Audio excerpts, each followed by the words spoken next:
ഇസ്രയേലിൽ നിന്നും ഇറാനിൽ ആണവായുധങ്ങൾ വീണാൽ പാകിസ്ഥാൻ ഇസ്രയേലിലേക്ക് ആണവായുധങ്ങൾ പ്രയോഗിക്കും എന്ന് പറഞ്ഞിരിക്കുന്നത് ഇറാൻ്റെ ഉള്ളിൽ നിന്നാണ്.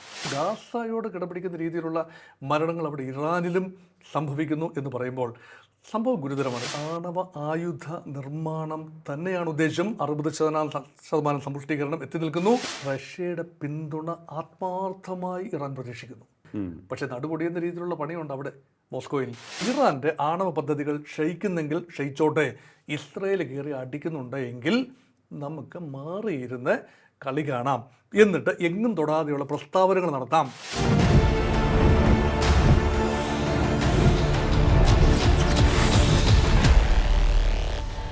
നമസ്കാരം, ടോക്കിംഗ് പോയിന്റിലേക്ക് സ്വാഗതം. പശ്ചിമേഷ്യയിൽ ഇറാനും ഇസ്രായേലും തമ്മിലുള്ള ഏറ്റുമുട്ടൽ തുടരുകയാണ്. ഇന്നും ഇറാനുള്ളിലെ കെട്ടിടം തകർത്തിരിക്കുകയാണ് ഇസ്രായേൽ. നിരവധി പേർ കൊല്ലപ്പെട്ടു എന്നുള്ള റിപ്പോർട്ടുകളുണ്ട്. ഇന്നലെ നടന്ന ആക്രമണത്തിൽ ഇറാൻ സൈന്യത്തിലെ നിരവധി ഉന്നതർ കൊല്ലപ്പെട്ടു എന്നുള്ള റിപ്പോർട്ട് വീണ്ടും വരികയാണ്.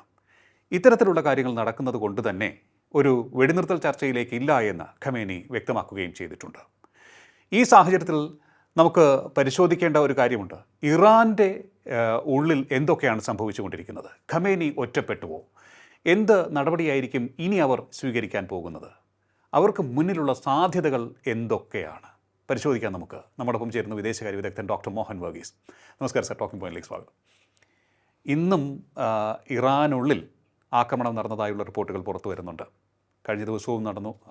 അവരുടെ സൈനിക ഉന്നതർ കൊല്ലപ്പെട്ടു എന്നുള്ള രീതിയിലുള്ള റിപ്പോർട്ടുകൾ വരുന്നത്. അവരുടെ ഇൻ്റലിജൻസ് വിഭാഗത്തിൻ്റെ മേധാവി, ഉപമേധാവി, അങ്ങനെയുള്ള ആളുകളൊക്കെ തന്നെ കൊല്ലപ്പെട്ടുകൊണ്ടേയിരിക്കുകയാണ്.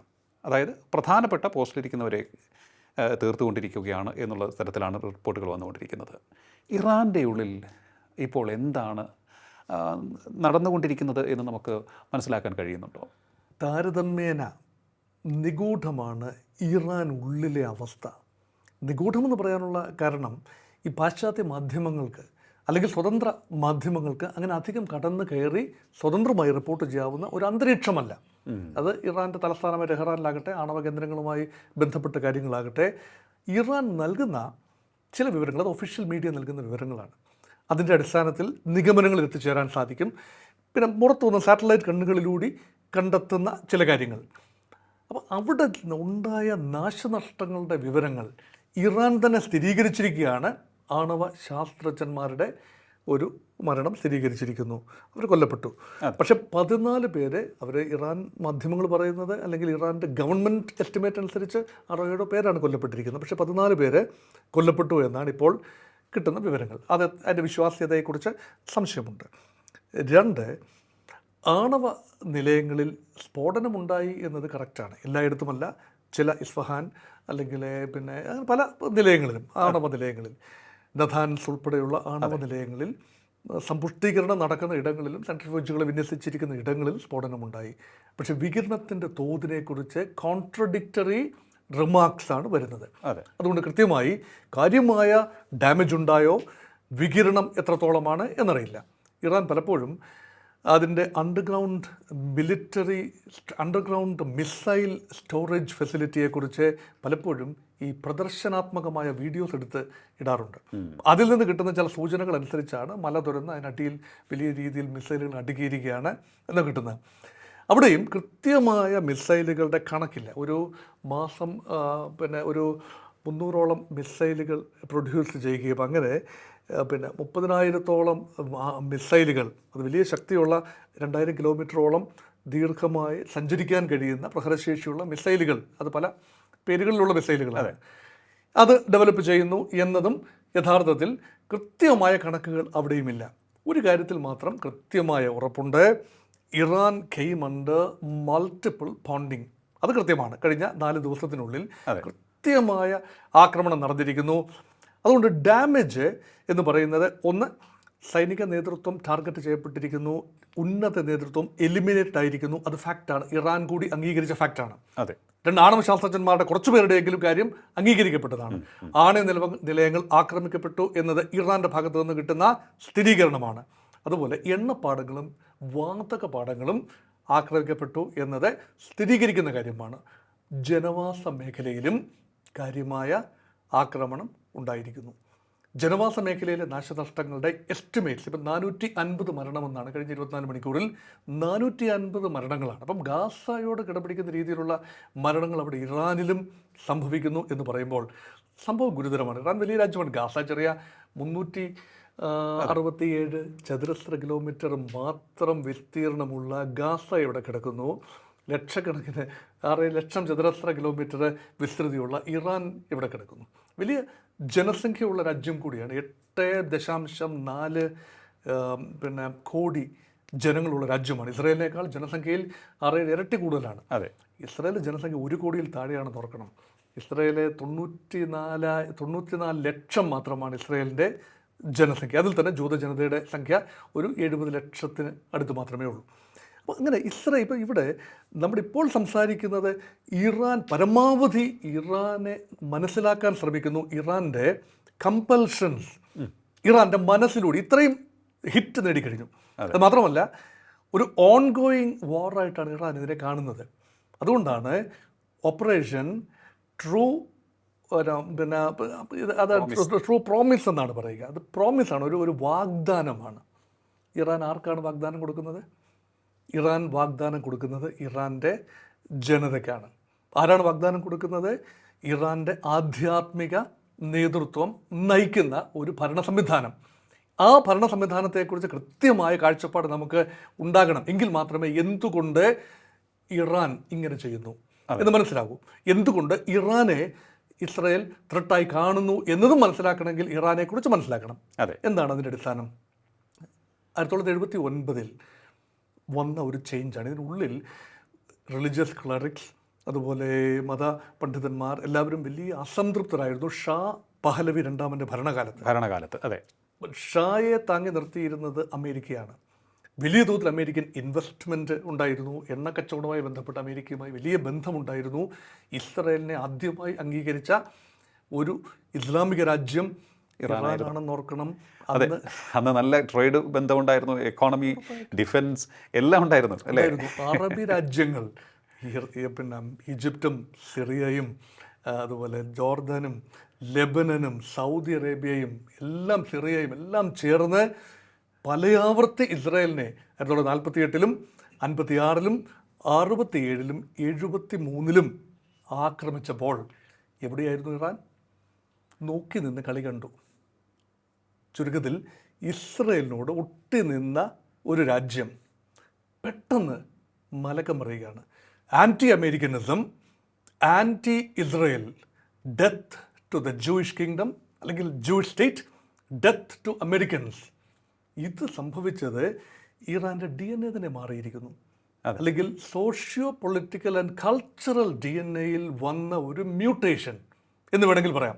1979 മുതൽ വിത്ത് എഫക്ട് ഫ്രോം 1979 കഴിഞ്ഞ ഒരു 45-46 വർഷമായി ഘട്ടമായി ഇസ്ലാമിക് ഫോഴ്സസ്, അത് റാഡിക്കൽ ഇസ്ലാം എന്ന് കൃത്യം പറയാനാവില്ല, അതൊരു ആയുധമെടുക്കുന്ന ഹമാസിനെ പോലെയോ ഹിസ്ബുള്ള പോലെയുള്ള ഗ്രൂപ്പുകളല്ല, മറിച്ച് ദ ഹോൾ സ്റ്റേറ്റ് മെഷീനറി, ആ സ്റ്റേറ്റ് മെഷീനറിയെ തന്നെ നിയന്ത്രിക്കുന്ന രീതിയിൽ ഇസ്ലാമിക രീതികൾ, പ്രത്യേകിച്ച് ഷിയ ഇസ്ലാമിക ഭരണം അവിടെ വരികയാണ്. അതിന് തലപ്പത്തുള്ള ആധ്യാത്മിക അധ്യക്ഷൻ, പരമോന്നത നേതാവാണ് ഒറിജിനലി അയത്തുള്ള ഖൊമൈനി, ഇപ്പോൾ അയത്തുള്ള അലി ഖൊമനയി. അവരാണ് തീരുമാനിക്കുന്നത് ആരാണ് പ്രസിഡന്റ് തിരഞ്ഞെടുപ്പിൽ മത്സരിക്കേണ്ടത്. ഇറാൻ്റെ കമ്പൽഷൻ എന്താണ്? ഈ ഒരു ഓർഡർ തകർക്കാൻ അമേരിക്ക ശ്രമിക്കുന്നു, ഇസ്രായേൽ ശ്രമിക്കുന്നു. ഈ ഓർഡർ നിലനിർത്തണമെങ്കിൽ നമ്മുടെ സെക്യൂരിറ്റി പാരഡൈംസ് പാരമൗണ്ട് ആയിരിക്കണം. നമ്മുടെ സെക്യൂരിറ്റി പെർസെപ്ഷൻസിൽ ഒരു രീതിയിലും വെള്ളം ചേർക്കാൻ പാടില്ല. കൃത്യമായ സെക്യൂരിറ്റി ഉണ്ടാകണം. ഇറാൻ പറയുന്നു ഞങ്ങൾക്ക് ഊർജം വേണം. അതിന് നീതിശാസ്ത്രം നമുക്ക് നോക്കാം. ഊർജ്ജ ആവശ്യത്തിന് വേണ്ടി ഹൈഡ്രോ കാർബൺ ഉണ്ടല്ലോ, ആവശ്യത്തിലും ഏറെ ഹൈഡ്രോ കാർബൺ ഉണ്ട്. അപ്പോൾ ഊർജ്ജ ഉൽപ്പാദനത്തിന് വേണ്ടി ഇറാൻ ആണവ ഇന്ധനം യുറേനിയം സമ്പുഷ്ടീകരിക്കേണ്ട ആവശ്യമില്ല. സമ്പുഷ്ടീകരിക്കണമെങ്കിൽ തന്നെ ഒരു 3.5% വരെ എൻറിച്ച് ചെയ്താൽ മതിയാകും. യുറേനിയം 235 അത് ചെയ്തു കഴിഞ്ഞാൽ ഇലക്ട്രിസിറ്റി ഉണ്ടാക്കാം. അപ്പോൾ അതല്ല എന്നത് ഉദ്ദേശം കൃത്യമാണ്. അപ്പോൾ പിന്നെ ആണവ ആയുധ നിർമ്മാണം തന്നെയാണ് ഉദ്ദേശം. 60% സമ്പുഷ്ടീകരണം എത്തി നിൽക്കുന്നു. 90% നീങ്ങി എന്ന രീതിയിലാണ് ഇപ്പോൾ ഇൻ്റർനാഷണൽ ആറ്റോമിക് എനർജി ഏജൻസിയുടെ റിപ്പോർട്ടുകൾ വരുന്നത്. ആ റിപ്പോർട്ടിൻ്റെ കൂടെ പശ്ചാത്തലത്തിലാണ്, ആ റിപ്പോർട്ട് വന്നതിന് തൊട്ട് പിറ്റേ ദിവസം തന്നെയാണ് ഇസ്രായേൽ ഇറാനെ ഇപ്പോൾ ആക്രമിച്ചിരിക്കുന്നത്. അങ്ങനെയെങ്കിൽ ഇറാൻ്റെ പെർസ്പെക്റ്റീവിൽ നിന്ന് നമ്മൾ ഈ ചർച്ചയ്ക്ക് ഇറാൻ പക്ഷപാതിത്വമെന്നോ ഇസ്രായേൽ പക്ഷപാതിത്വമോ ഇതെല്ലാം മാറുക, ഇതൊരു ഗെയിമല്ല. ഇറാൻ്റെ കാഴ്ചപ്പാടിൽ ഡിറ്ററൻസ് വളരെ പ്രധാനമാണ്. ഡിറ്ററൻസ് ഫ്രം യുണൈറ്റഡ് സ്റ്റേറ്റ്സ് എന്ന് പറഞ്ഞാൽ അമേരിക്കൻ സൈനിക സാന്നിധ്യം ആ ഭാഗത്ത് വളരെ വലിയ രീതിയിലാണ്. പേർഷ്യൻ ഗൾഫ് മേഖല, ഇറാൻ്റെ തെക്കുള്ള കടലാണ്. ഇറാനാണല്ലോ ചരിത്രപരമായ പേർഷ്യ. ആ പേർഷ്യയുടെ തെക്കുള്ള കടലാണ് പേർഷ്യൻ ഗൾഫ് കടലിടുക്ക്. ആ കടലിടുക്കിലെ എല്ലാ രാജ്യത്തിലും, സൗദി അറേബ്യയിലും ഒമാനിലും എല്ലാം തന്നെ അമേരിക്കയുടെ സൈനിക താവളങ്ങളുണ്ട്. ആ പേർഷ്യൻ ഗൾഫ് മേഖലയുടെ വടക്ക് സിറിയയിലും ഇറാഖിലും അമേരിക്കൻ സായുധ താവളങ്ങളുണ്ട്. 50,000-ൽ പരം അമേരിക്കൻ ട്രൂപ്സ് ഉണ്ട്, ആക്റ്റീവ് ട്രൂപ്സ് ആണ് അവിടെ വിന്യസിച്ചിരിക്കുകയാണ്. അപ്പോൾ ഇതിൻ്റെ അർത്ഥം എന്താണ്? അവർ മറ്റൊരു രാജ്യത്തെയും ഭയക്കുന്നില്ല. ഇസ്രായേൽ അവരുടെ ചങ്ങാതിയാണ്. അങ്ങനെയെങ്കിൽ they are ultimately targeting Iran. അതുകൊണ്ടുകൂടിയാണ് ഇറാൻ്റെ ഒരു നയമാണ് Iran has to extend its tentacles. അങ്ങനെയാണ് ഹൂതികളെ, ഹമാസിനെ, ഹിസ്ബുള്ളയെ, മറ്റ് ഷിയ മിലീഷ്യകളെ പല ഇടങ്ങളിലായി അവരെ ഫണ്ട് ചെയ്ത് വലിയ രീതിയിൽ ആയുധങ്ങൾ അണിയിച്ച് നിർത്തിയിരുന്നത്. ഇതൊരു ഇറാൻ്റെ ടാറ്റിക്സാണ്. ആ ടാറ്റിക്സ് ഇസ്രായേലുമായുള്ള ഒരു ചക്രവർത്തി പോരാട്ടത്തിൽ അത് തകർന്നു. ഇറാൻ്റെ arms have been lost or partially crippled. ഇതൊരു വലിയ കൺസേൺ ആണ്. അങ്ങനെയെങ്കിൽ ഒറ്റ വഴിയുള്ളൂ, ഇറാൻ എന്ന രാജ്യത്തിന് ഇറാൻ്റെ തന്നെ കണക്കിൽ നിലനിൽപ്പ് സാധ്യമാകണമെങ്കിൽ കമ്പൈൻഡ് അമേരിക്കൻ ആൻഡ് ഇസ്രായേലി അറ്റാക്കിൽ നിന്നും രക്ഷപ്പെടണമെങ്കിൽ ന്യൂക്ലിയർ ഡിറ്ററൻസ് ആവശ്യമാണ്. Self help is the best help. സ്വയരക്ഷ, അതിനെന്ത് വില കൊടുത്തും. അപ്പം ഇറാൻ്റെ ടാറ്റിക്സാണ് പരമാവധി അമേരിക്കയുമായി ചർച്ച ചെയ്യുക. ഇത് അമേരിക്കയാണോ ഇറാനെ പ്ലാവില കാണിച്ച് ആടിനെ കൊണ്ടുപോകുന്നത് പോലെ കൊണ്ടുപോകുന്നത്, അതോ ഇറാനാണോ അമേരിക്കയെ അങ്ങനെ കൊണ്ടുപോകുന്നത് എന്നതിനെക്കുറിച്ചൊരു തർക്കമുണ്ട്. കോഴിയാണോ കോഴിമുട്ടയാണോ ആദ്യം ഉണ്ടായത് എന്നതുപോലത്തെ തർക്കമാണ്. Donald Trump made A request, mister Khamenei, let us talk, let us deal, this is business. അത് ട്രംപിൻ്റെ ഭക്ഷ്യം. ആണവ കരാർ ആകുമോ? ഇറാൻ അത് മനസ്സോടെ സമ്മതിച്ചു. എന്നിട്ട് ഓരോ കാരണം പറഞ്ഞ് ചർച്ചകൾ നീട്ടിക്കൊണ്ടു പോവുകയാണ്. റോമിൽ നടന്ന ചർച്ചകൾ 1, 2, 3, 4, 5 റൗണ്ടുകൾ. അത് കഴിഞ്ഞ് 6ാം റൗണ്ട് ഇപ്പോൾ നടക്കാനിരുന്നത് ഇപ്പോൾ സ്റ്റോൾ ചെയ്തിരിക്കുകയാണ്. അപ്പോൾ ഈ ചർച്ചകൾ എന്ന് പറയുന്നത് aren't they buying time? എൻ്റെ ഒരു ന്യായമായ സംശയമുണ്ട് അതിനകത്ത്. അവർക്കിപ്പോൾ വേണ്ടത് സ്വല്പം ബ്രീതിങ് ടൈമാണ്. അതുകൂടെ കഴിഞ്ഞാൽ പിന്നെ ആണവായുധങ്ങൾ നിർമ്മിക്കാനുള്ള ശേഷി. അതുകൊണ്ടാണ് പറയുന്നത് ഏതാണ്ട് 400 കിലോഗ്രാം, 400 കിലോഗ്രാം സമ്പുഷ്ടീകരിച്ച യുറേനിയം അവരുടെ കൈവശമുണ്ട്. ഏതാണ്ട് പൂർണ്ണമായി 90% സമ്പുഷ്ടീകരിച്ച യുറേനിയം കൈവശമുണ്ട് എങ്കിൽ 10 മുതൽ 15 വരെ ബോംബുകൾ, ആണവ ഡിവൈസസ് ഉണ്ടാക്കാനുള്ള, ബോംബുകൾ ഉണ്ടാക്കാനുള്ള ഒരു സംഖ്യ ഉണ്ടത്. അതോടൊപ്പം തന്നെ ഇറാൻ വലിയ വീര്യത്തോടു കൂടി മിസൈൽ പദ്ധതി, വലിയ രീതിയിലുള്ള മിസൈൽ നിർമ്മാണം, പ്രഹരശേഷിയുള്ള മിസൈലുകൾ, ആണവ പോർമുന ഘടിപ്പിക്കാൻ പറ്റുന്ന മിസൈലുകൾ, അതിൻ്റെ ഉത്പാദനത്തിൽ വലിയ ശ്രദ്ധയാണ്. അവർ മറ്റു കാര്യങ്ങളെല്ലാം പിന്നോട്ടാണ്. എയർക്രാഫ്റ്റുകളുടെ കാര്യത്തിൽ പിന്നോട്ടാണ്. അതേസമയം മറ്റെല്ലാ കാര്യത്തിലും സൈനികമായ കാര്യങ്ങൾ നവീകരിക്കുന്നത് പിന്നോട്ടാണ്. പക്ഷേ മിസൈലുകളുടെ കാര്യത്തിൽ വലിയ ശ്രദ്ധ. അപ്പം ആണവ സാങ്കേതിക വിദ്യ, അത് ടെക്നോളജിയാണ്, അവർ കൈവശപ്പെടുത്തിയെന്ന് തന്നെയാണ്. അതിനാണ് പാകിസ്ഥാൻ്റെ പിന്തുണ അവർ വാങ്ങിയെടുത്തു. ഇപ്പോൾ പാകിസ്ഥാൻ്റെ പിന്തുണ, കാരണം അത്രയൊന്നും അടുപ്പം അവർക്ക് പാകിസ്ഥാനുമായി ഉണ്ടായിരുന്നില്ല. അപ്പോൾ ആ ഒരു സാഹചര്യത്തിൽ ഇപ്പോൾ കേൾക്കുന്നതാണ് ഈ പാകിസ്ഥാൻ്റെ പിന്തുണ അവർക്ക് ലഭിച്ചിട്ടുണ്ട് ഈ സാഹചര്യത്തിൽ, ഇപ്പോൾ ഈ നടക്കുന്ന കോൺഫ്ലിക്റ്റിൻ്റെ സാഹചര്യത്തിൽ എന്നാണ് കേൾക്കുന്നത്. അതിൽ എത്രത്തോളം സത്യമുണ്ടാകാൻ സാധ്യതയുണ്ട്? ഈ നമ്മൾ പൊതുവെ കേൾക്കുന്നതെല്ലാം പൂർണ്ണമായി നമുക്ക് വിശ്വസിക്കാനാവില്ല. കാരണം യുദ്ധസമയത്ത് ഒരുപാട് വാദഗതികൾ ഉണ്ടാവും. പക്ഷേ അതിൻ്റെ പരമാവധി നമുക്കറിയാവുന്ന രീതിയിൽ കതിരും പതിരും തെളിച്ചെടുക്കാൻ, നിഷ്പക്ഷമായി കതിരും പതിരും തെളിച്ചെടുക്കാനുള്ള ശ്രമങ്ങളാണ്. ഇവിടെ നോക്കൂ, ഇന്ത്യ പഹൽഗാം ആക്രമണത്തിന് മറുപടിയായി ഓപ്പറേഷൻ സിന്ധൂർ നടത്തുകയും പാകിസ്ഥാൻ കാര്യമായ ഒരു വെല്ലുവിളിയാണ് അവിടെ നേരിട്ടത്. കാര്യമായ പ്രതിരോധം പാകിസ്ഥാൻ്റെ ഭാഗത്തുണ്ടായില്ല. നാശനഷ്ടങ്ങൾ ഭീമമായിരുന്നു. പക്ഷേ യുണൈറ്റഡ് സ്റ്റേറ്റ്സ് ഓഫ് അമേരിക്ക ഒരു തന്ത്രപരമായ നിലപാടെടുത്തു. അവിടെയും ഇവിടെയും പിടിക്കാതെ, ഇന്ത്യയോട് പക്ഷം ചേരാതെ, ഇന്ത്യ വലിയ സൗഹൃദമാണ് നരേന്ദ്രമോദിക്കും ട്രംപിനും തമ്മിൽ എന്നൊക്കെ പൊതുവേ പറയുമ്പോഴും കാര്യമായ ഒരു ഇന്ത്യയുടെ ഒരു നിലപാട് ബൈലാറ്ററലിസമായിരുന്നു. ആ ബൈലാറ്ററലിസത്തെ തള്ളിക്കളഞ്ഞുകൊണ്ടാണ് അമേരിക്ക ക്ലെയിം ചെയ്തത്, I talk to the leadership, then that was a deal, I have brokered a deal. അതനുസരിച്ച് അവർ പിന്നെ ഫൈനലൈസ് ചെയ്തു. ഡയറക്ടർ ജനറൽ മിലിറ്ററി ഓപ്പറേഷൻസ് ചേർന്ന് ഫൈനലൈസ് ചെയ്തു എന്നാണ് ട്രംപ് ക്ലെയിം ചെയ്തിരിക്കുന്നത്. പല ആവർത്തി 4-5 പ്രാവശ്യം ട്രംപ് അത് ക്ലെയിം ചെയ്തു.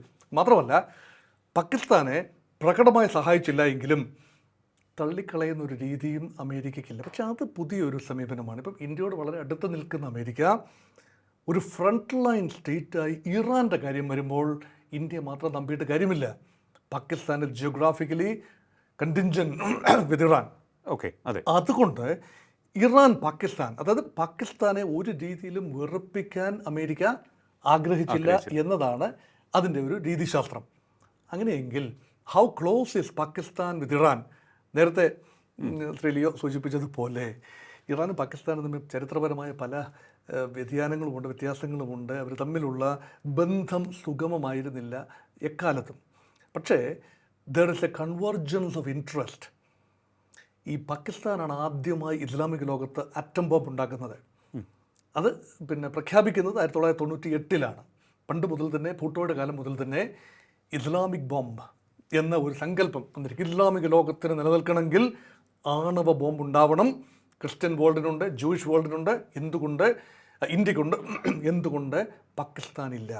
അപ്പോൾ അതിൻ്റെ ഭാഗമായിട്ടാണ് വലിയ രീതിയിൽ അവർ വളർത്തിക്കൊണ്ട് വന്ന ഒരു ശാസ്ത്രജ്ഞനാണ് അബ്ദുൾ ഖാദിർ ഖാൻ, എക്യു ഖാൻ. എക്യു ഖാനെ ഇറാൻ വിലക്കെടുത്തു. അപ്പം പാകിസ്ഥാൻ തന്നെ പല രാജ്യങ്ങളിൽ നിന്നും സ്വാംശീകരിച്ചെടുത്ത ഒരു ആണവവിദ്യയാണ്. പക്ഷേ പാകിസ്ഥാൻ്റെ ഈ ആണവ പദ്ധതിയുടെ പിതാവായ അബ്ദുൾ ഖാദിർ ഖാനെ ഇറാൻ റാഞ്ചി കോൺഫിഡൻസിലെടുത്തു. റാഞ്ചി എന്ന് പറയുന്നത് കോൺഫിഡൻസിലെടുത്തു. പുറം ലോകം അറിഞ്ഞില്ല. അവിടെ നിന്നാണ് പാകിസ്ഥാൻ ഇറാൻ്റെ ആണവ പദ്ധതിയുടെ ഒരു തുടക്കം. അപ്പോൾ അന്ന് തന്നെ ഒരു അലിഖിതമായ ധാരണയുണ്ടായതായി പൊതുവെ കരുതപ്പെടുന്നു. ഇസ്ലാമിക ലോകത്തെ ഏതെങ്കിലും ഒരു രാജ്യം വൈപ്ഡ് ഔട്ട് ആകുന്ന ഒരു അന്തരീക്ഷം വന്നാൽ അത് ഇറാൻ മാത്രമല്ല, ഏത് രാജ്യവും അവരുടെ വലിയേട്ടൻ്റെ സ്ഥാനത്ത് ആണവശക്തിയായി പാകിസ്ഥാൻ നിന്നുകൊണ്ട് ഇതിനെ ഒരു സിവിലൈസേഷണൽ ഫൈറ്റായി കണ്ടുകൊണ്ട് എതിർക്കും. അങ്ങനെയെങ്കിൽ ഇപ്പോൾ ഇറാൻ, അവിടെയാണ് ലോജിക്. അതുകൊണ്ടാണ് ഇപ്പോൾ ഇങ്ങനെ ഒരു സജഷൻ വരുമ്പോൾ ആ ലോജിക്കാണ്. അതോടൊപ്പം ചേർത്ത് വായിക്കേണ്ട മറ്റൊരു കാര്യം കൂടെ ഉണ്ട്. ഇറാൻ്റെ പുതിയ മിലിറ്ററി ജനറൽ മരിച്ചു, കൊല്ലപ്പെട്ടു. പുതിയതായി അപ്പോയിൻറ്റ് ചെയ്ത് 2 ദിവസം മുമ്പ് അപ്പോയിൻറ്റ് ചെയ്ത പുതിയ സേനാ നേതൃത്വം പറഞ്ഞിരിക്കുന്നു, പാകിസ്ഥാൻ വിൽ കം ടു അവർ help if Israel uses atomic weapons against Iran. ഏതെങ്കിലും കാരണവശാൽ ഇസ്രായേലിൽ നിന്നും ഇറാനിൽ ആണവായുധങ്ങൾ വീണാൽ പാകിസ്ഥാൻ ഇസ്രായേലിലേക്ക് ആണവായുധങ്ങൾ പ്രയോഗിക്കും എന്ന് പറഞ്ഞിരിക്കുന്നത് ഇറാൻ്റെ ഉള്ളിൽ നിന്നാണ്. ഓക്കെ, അതിനെത്രത്തോളം പിന്നെ ഫ്രിൽസ് ആഡ് ചെയ്തിട്ടുണ്ടോ എന്ന് എനിക്കറിയില്ല. പക്ഷേ ആ രീതിയിൽ റിപ്പോർട്ടുകൾ വരുമ്പോൾ അത് എത്രത്തോളം വിശ്വാസയോഗ്യമാണ്? പാകിസ്ഥാൻ്റെ ഭാഗത്തുനിന്ന് സ്ഥിരീകരണം വന്നിട്ടില്ല. പക്ഷേ അത് പൂർണ്ണമായി തള്ളിക്കളയാനാവില്ല. കാരണം it's A question of credibility. Okay, yes. Pakistan ഒരു വലിയ ക്രെഡിബിലിറ്റി, തീവ്രവാദികളെ സഹായിക്കുന്ന രാജ്യം, വലിയ രീതിയിൽ സാമ്പത്തിക തകർച്ചയുള്ള രാജ്യം, ഇതെല്ലാം അനുഭവിക്കുമ്പോൾ ഇസ്ലാമിക ലോകത്ത് തലയെടുപ്പോടെ നിൽക്കണമെങ്കിൽ ഇങ്ങനെ ഒരു ഞൊടുക്ക് പ്രയോഗം അത് കാറ്റസ്ട്രോഫിക്കാണ്, ടോട്ടലി ഡിസ്ട്രക്റ്റീവാണ്, കാറ്റസ്ട്രോഫിക്കാണ്. അപ്പോൾ ഈ ഒരു ആൾട്രോയിസ്റ്റിക് ഒരു ചിന്ത പാകിസ്ഥാൻ ഉണ്ടാകാൻ സാധ്യതയുണ്ട്. അപ്പോൾ ഇത് വെറൊരു തിയറി എന്ന നിലയിൽ തള്ളിക്കളയുന്നതിന് മുൻപ് അതിന് പിന്നിൽ എന്താണ് ലോജിക് എന്ന് കൂടി നമ്മൾ മനസ്സിലാക്കണം. അതുകൊണ്ടാണ് അങ്ങനെ ഒരു കാര്യം വരുമ്പോൾ ഗൗരവത്തിലെടുത്തെങ്കിലേ പറ്റൂ. തീർച്ചയായിട്ടും അതാണ് എനിക്ക് തോന്നുന്നു. അതുകൊണ്ടായിരിക്കും പാകിസ്ഥാനെ വെറുപ്പിക്കാതിരിക്കാൻ പല ഘട്ടത്തിലും പലരും ശ്രമിക്കുക. അതായത് പ്രത്യേകിച്ച് ട്രംപ് പോലും ശ്രമിച്ചത് അത് തന്നെയായിരിക്കണം. പാകിസ്ഥാനെ വെറുപ്പിക്കാതിരിക്കാൻ ശ്രമിക്കുന്നു. പാകിസ്ഥാനെ പരമാവധി ബുദ്ധിമുട്ടിക്കാൻ ഇന്ത്യ ഉൾപ്പെടെയുള്ള രാജ്യങ്ങൾ ഇറാനുമായി ചേർന്നുകൊണ്ട് ഒരു സാൻഡ്വിച്ച് ഇഫക്റ്റ് ഉണ്ടാക്കിയെടുക്കുകയാണ്. അതാണ് ചബഹാർ തുറമുഖം. ചബഹാർ തുറമുഖത്ത് അതിൻ്റെ വികസനത്തിന് ഇന്ത്യ വലിയ തുക ആണ് ചെലവഴിച്ചത്. ഇന്ത്യൻ എഞ്ചിനീയറിംഗ് വൈഭവം അവിടെ വെളിപ്പെടുകയാണ്. അപ്പോൾ ഇറാനോട് നമുക്ക് ശത്രുതയൊന്നുമില്ല, ഇന്ത്യക്ക് ശത്രുതയൊന്നുമില്ല. ഇല്ല.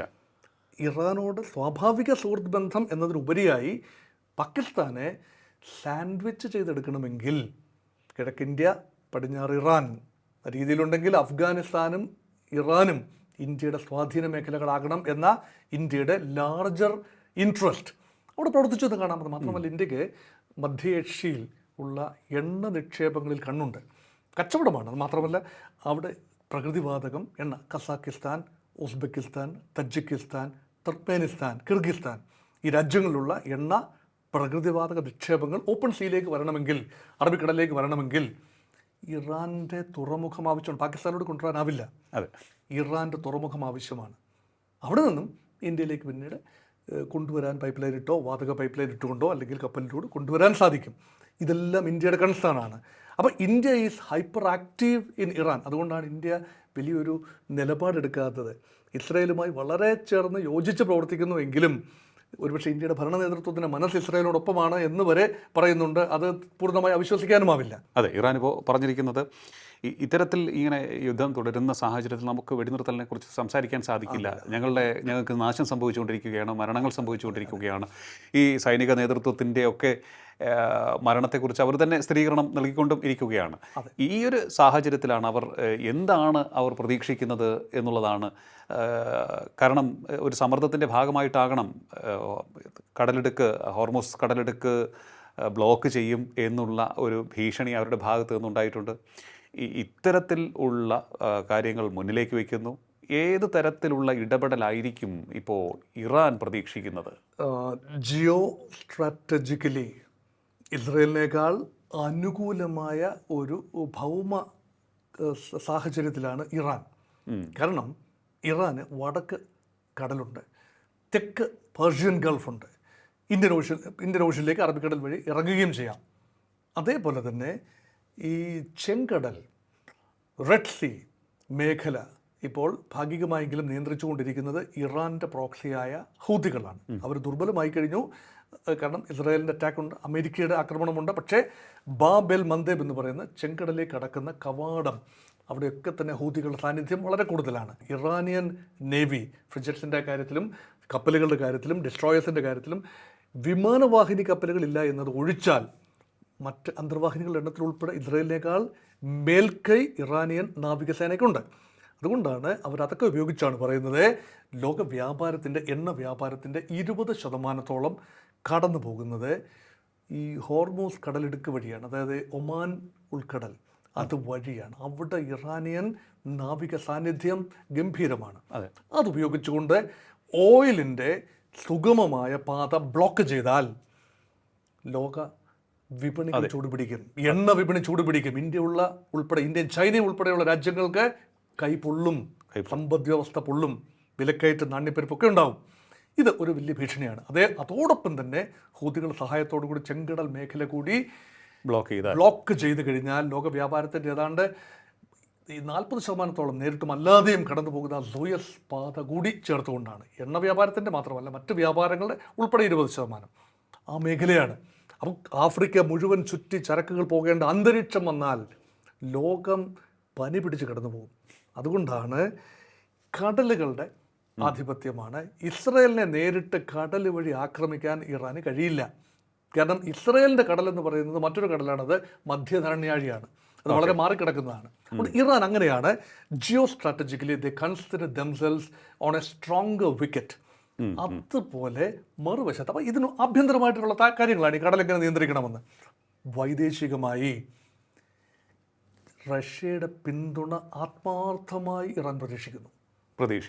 റഷ്യ ഒരു വലിയ അന്തരാള ഘട്ടത്തിൽ നിന്നപ്പോൾ, അതായത് ഉക്രൈൻ യുദ്ധത്തിൽ ആയുധങ്ങൾ അവനാഴി ശൂന്യമായി വന്നപ്പോൾ ഇറാനാണ് ഷഹീദ് മിസൈലുകളെല്ലാം കൊടുത്തുകൊണ്ട്, ഡ്രോണുകൾ കൊടുത്തുകൊണ്ട് റഷ്യയെ സഹായിച്ചത്.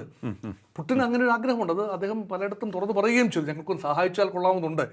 പക്ഷേ നടുപൊടിയുന്ന രീതിയിലുള്ള പണിയുണ്ട് അവിടെ മോസ്കോയിൽ.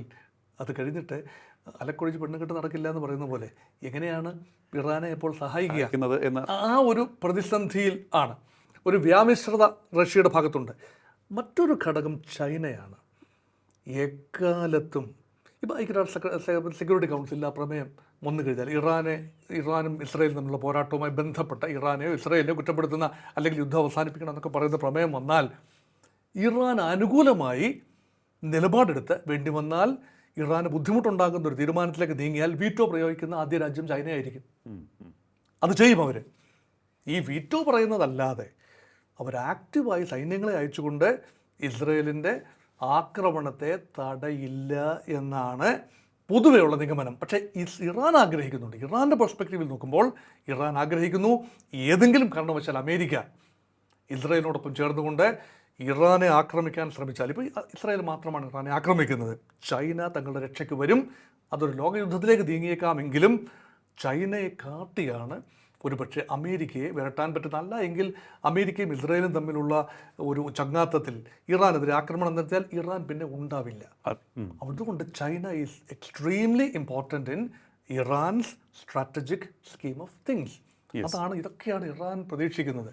പക്ഷേ എനിക്ക് തോന്നുന്നു ഈ റഷ്യ അതുപോലെ തന്നെ ചൈന ഇവരിൽ നിന്നും പ്രതീക്ഷിക്കുന്നുണ്ട്. പക്ഷേ മറ്റ് അറബ് രാജ്യങ്ങളിൽ നിന്നും ഒരു സഹായവും അവർക്ക് പ്രതീക്ഷിക്കാൻ സാധിക്കുന്ന ഒരു സാഹചര്യമല്ല, അല്ലെങ്കിൽ ഒരു റിലേഷൻ അല്ല എന്നുള്ളതാണ് നമുക്ക് മനസ്സിലാക്കേണ്ടതല്ലേ?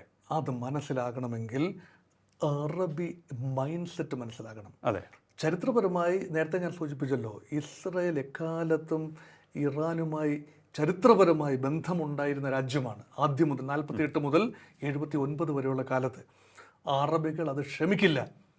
അറബികളാണ് പലസ്തീൻ കോസിന് വേണ്ടി ഫൈറ്റ് ചെയ്തു. അതെങ്ങും എത്തിയില്ലത് മറ്റൊരു കാര്യം. അത് അറബികൾക്കിടയിൽ തന്നെയുള്ള വലിയ രീതിയിലുള്ള വൈജാത്യങ്ങൾ, ഡിഫറൻസ് ഓഫ് ഒപ്പീനിയൻ, യോജിച്ച് നിൽക്കാൻ അവർക്കായില്ല. ഡിഫറൻസ് ഡൈവേർജനിൽ ഇൻട്രസ്റ്റ് ഉണ്ടായി. അതുകൊണ്ടാണ് അതൊക്കെ കോസ് പരാജയപ്പെട്ടത്. പക്ഷേ ഇറാൻ ഒരു കൈവിരൽ സഹായം നൽകിയിട്ടില്ലെന്ന് ഓർക്കണം.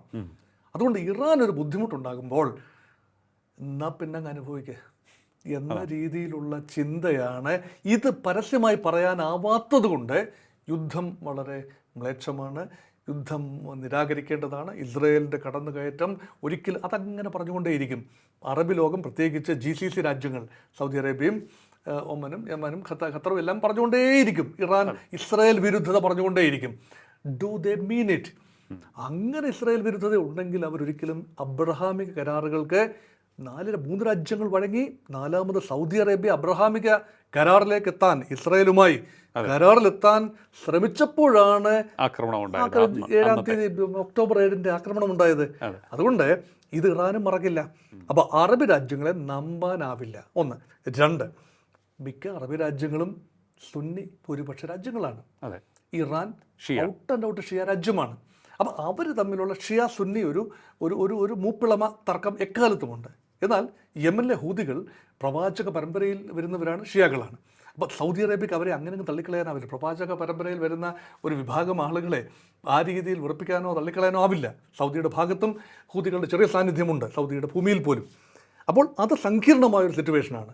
അപ്പോൾ സൗദി അറേബ്യ എന്ന പ്രധാനപ്പെട്ട അറബി ശക്തി ഇറാനെ ഭയക്കുന്നു. ഇറാൻ ആണവ വിദ്യ കൈവരിച്ചാൽ നാളുകളിൽ സൗദിക്കെതിരെയോ UAEക്കെതിരെയോ തിരിഞ്ഞു കൂടായികയില്ല എന്ന് അവർ വിചാരിക്കുന്നു. ഒരിക്കലും അമേരിക്കൻസ് അവരെ ആക്രമിക്കില്ല, ഇസ്രയേൽ അവരെ ആക്രമിക്കില്ല എന്ന് അവർക്കൊരു ഉറപ്പുണ്ട്. എങ്ങനെ ഒരു ഉറപ്പുണ്ട്? പക്ഷേ ഇറാൻ്റെ കാര്യം അങ്ങനെയല്ല. അതുകൊണ്ട് ഇറാൻ്റെ ആണവ പദ്ധതികൾ ക്ഷയിക്കുന്നെങ്കിൽ ക്ഷയിച്ചോട്ടെ, ഇസ്രയേൽ കയറി അടിക്കുന്നുണ്ട് എങ്കിൽ നമുക്ക് മാറിയിരുന്ന് കളി കാണാം, എന്നിട്ട് എങ്ങും തൊടാതെയുള്ള പ്രസ്താവനകൾ നടത്താം, ഇസ്രയേലെ വിമർശിക്കാം, എന്നിട്ട് രാത്രിയുടെ മറവിൽ ഇസ്രയേലിനോട് പറയും ഞങ്ങൾ അങ്ങനെയൊക്കെ പറയുമേ, ഞങ്ങളുടെ നിലനിൽപ്പിൻ്റെ വിഷയമാണ്, ലോകരാഷ്ട്രീയത്തിൽ ഞങ്ങൾക്ക് അങ്ങനെ പറയാനാവൂ, അതുകൊണ്ട് പറയുന്നു, ഒന്നും വിചാരിക്കരുതേ എന്ന് നെതന്യാഹുവിനോട് പറയും. ഇതാണ് അറബ് ലോകത്തിൻ്റെ ഒരു പൊതുചിന്ത. അതുകൊണ്ട് അവിടുന്ന് പിന്തുണ കിട്ടില്ല, ഇറാൻ ഒരിക്കലും കിട്ടില്ല, ഒരു അറബ് രാജ്യത്തിനെയും പിന്തുണ കിട്ടില്ല. ഇനി നോൺ അറബ് രാജ്യം, മുസ്ലിം രാജ്യം, ശക്തമായ രാജ്യം ഉള്ളത് എർദോഗാൻ്റെ ടർക്കിയാണ്. തുർക്കി ഈ വാചക കസരത്ത് നടത്തുന്നതല്ലാതെ തുർക്കി ഏതെങ്കിലും ഒരു പോരാട്ടത്തിൽ പങ്കെടുത്തിട്ടുണ്ടോ? ഇറാൻ്റെ ഈ പറയുന്ന സിറിയയുടെ ഭരണമാറ്റത്തിന് തുർക്കിയുടെ ഒരു സാന്നിധ്യവും കരങ്ങളും താല്പര്യവും ഒക്കെ ഉണ്ടായിരുന്നു. അത് അമേരിക്കൻ താല്പര്യവും ടർക്കിഷ് താല്പര്യവും എല്ലാം കൺവേർജ് ചെയ്തു കാണാം. അല്ലാതെ ഒരിക്കലും ഇസ്രായേൽ വിരുദ്ധത ആളിക്കത്തിക്കും. അതൊക്കെ അവരുടെ നിലനിൽപ്പിൻ്റെ വിഷയമാണ്. ഇസ്ലാമിക ലോകത്ത് എല്ലാവരുടെയും നിലനിൽപ്പിൻ്റെ വിഷയമാണ് ഇസ്രായേൽ വിരുദ്ധത വാക്കാൽ പറയുക എന്നത്. പ്രവൃത്തിയിൽ അത് ഉണ്ടാവണമെന്നില്ല. ഇനിയിപ്പോൾ നമ്മൾ പ്രസന്റ് കണ്ടീഷനിലേക്ക് വരുമ്പോൾ ഖമേനി ബങ്കറിലേക്ക് പോയി, അല്ലെങ്കിൽ ഭൂഗർഭ അറകളിലേക്ക് മാറി എന്നാണ് അറിയുന്നത്. ഇതൊരു ഓൾ ഔട്ട് തിരിച്ചടി കൊടുക്കാനുള്ള തയ്യാറെടുപ്പാണോ, അതോ ഇനി ഈ പ്രിസൈസ് അറ്റാക്കിൽ നിന്നും രക്ഷ നേടാനായിരിക്കുമോ ഖമേനിയെ മാറ്റിയത്? ഈ ഇറാൻ്റെ വലിപ്പം ഒന്ന് ആലോചിച്ച് നോക്കൂ. അതെ, എവിടെയെല്ലാം മാറ്റാൻ സാധിക്കും? ഇസ്രയേലിൻ്റെ നെതന്യാഹുവിന് ഓടി ഒളിക്കാൻ അധികം സ്ഥലങ്ങളില്ലാന്ന് ഓർക്കണം. ചെറിയൊരു ഭൂമിയാണ്, 22,000 സ്ക്വയർ കിലോമീറ്റേഴ്സ് മാത്രമേ ഉള്ളൂ. പക്ഷേ 6-7 ലക്ഷം സ്ക്വയർ കിലോമീറ്റേഴ്സ് ഉള്ള ഇറാനെ ഓടി ഒളിക്കാനാവുന്ന രീതിയിൽ തന്നെയാണ്. അപ്പം അവിടെ ബങ്കറിൽ പോകുന്നത് ഒരു ഭീരുവിൻ്റെ ലക്ഷണമാണ് എന്ന് കരുതിയെങ്കിൽ തെറ്റി. അത് ബുദ്ധിമാൻ്റെ ലക്ഷണം കൂടിയാണ്. കാരണം ജീവിച്ചിരുന്നെങ്കിൽ മാത്രമേ ലീഡ് ചെയ്യാൻ സാധിക്കൂ. അപ്പോൾ എപ്പോഴും it's a wise decision to be on a safer side. ബങ്കറെങ്കിൽ ബങ്കർ, വലിയ രാവണൻ കോട്ടയ്ക്ക് അകത്തിരിക്കുന്നെങ്കിൽ അത് നല്ലത്. അപ്പോൾ അതൊക്കെ മിലിറ്ററി പാർലൻസ് ഇതൊക്കെ വളരെ സ്വാഭാവികം കാര്യം. ഉന്നത നേതൃത്വത്തെ ടാർഗറ്റ് ചെയ്യുന്നു. അമേരിക്കയാണ് പക്ഷേ പറഞ്ഞിരിക്കുന്നത് don't target political leadership or even religious leadership. ഇപ്പോൾ ടാർഗറ്റ് ചെയ്ത മുഴുവൻ നോക്കൂ. ഇറാൻ്റെ മുൻ പ്രസിഡന്റ് ഇബ്രാഹിം റൈസി വധിക്കപ്പെട്ടതാണെന്ന് തന്നെയാണ് ലോകത്തിൻ്റെ വിശ്വാസം. അത് ഇസ്രായേലിൻ്റെ ഒരു കരങ്ങൾ അതിൻ്റെ പിന്നിലുണ്ട് എന്നാണ്. പക്ഷെ അതുകൊണ്ട് ഈ രീതിയിൽ അയത്തുള്ള അലി ഖമേനി വധിക്കപ്പെടുന്ന ഒരു സാഹചര്യം വന്നാൽ ഒരുപക്ഷെ സംഭവങ്ങൾ കൈവിട്ടു പോയേക്കാം. ഇറാൻ ഒറ്റക്കൈ പ്രയോഗം എന്ന നിലയിൽ ഒരുപക്ഷെ ആണവ പരീക്ഷണം അവിടെ നടത്തിയേക്കാം. അവിടെ ഒരു സ്ഫോടനം ഉണ്ടായേക്കാം. പരീക്ഷണം എന്ന നിലയിൽ അത് വെപ്പണൈസ് ചെയ്യുന്ന ഒരു ഘട്ടത്തിൽ തന്നെയാണ് നിൽക്കുന്നത്. ഇനി കൈവശമുണ്ട് എങ്കിൽ, ഏതെങ്കിലും രീതിയിൽ അതീവ രഹസ്യമായി കൈവശമുണ്ടെങ്കിൽ അത് പ്രയോഗിച്ചാലും അത്ഭുതപ്പെടാനില്ല. ആ രീതിയിലേക്കൊന്നും പോകാൻ അമേരിക്ക പോലും ആഗ്രഹിക്കുന്നില്ല. വളയ്ക്കുകയേ ചെയ്യാവൂ, ഒടിക്കാൻ പാടില്ല എന്നൊരു ചിന്തയാണ്. യെസ്, ഇതാണ് ഇറാനിലെ ഇപ്പോഴത്തെ പൊസിഷൻ. ഇനി എന്ത് നടക്കും എന്ന് കാത്തിരിക്കുകയാണ് ലോകമാകാംക്ഷയോടെ. ഈ ചർച്ച ഇവിടെ അവസാനിക്കുന്നില്ല. അധികം വൈകാതെ തന്നെ നിങ്ങളിലേക്ക് ഇസ്രയേലിൽ എന്താണ് നടക്കുന്നത്, ഇസ്രയേലിനെ ആരൊക്കെ സഹായിക്കും, ഇസ്രയേലിൻ്റെ ഈ തുടരെയുള്ള ആക്രമണത്തിൻ്റെ അടുത്ത പടി എന്തായിരിക്കും, അവർ അൾട്ടിമേറ്റായി ലക്ഷ്യം വെക്കുന്നത് എന്തായിരിക്കും, അതുകൂടി നിങ്ങളിലേക്ക് എത്തും അധികം വൈകാതെ. ഏതായാലും ഈ എപ്പിസോഡ് ഇവിടെ അവസാനിപ്പിക്കുകയാണ്. വളരെയധികം നന്ദി സാർ, ഇത്രയും സമയം ടോക്കിംഗ് പോയിന്റുമായി പ്രതികരിച്ചു. ടോക്കിംഗ് പോയിൻ്റ് അധ്യായം ഇവിടെ പൂർണ്ണമാകുന്നു. ഇനി അടുത്ത എപ്പിസോഡിൽ കാണാം നമുക്ക്. നമസ്കാരം.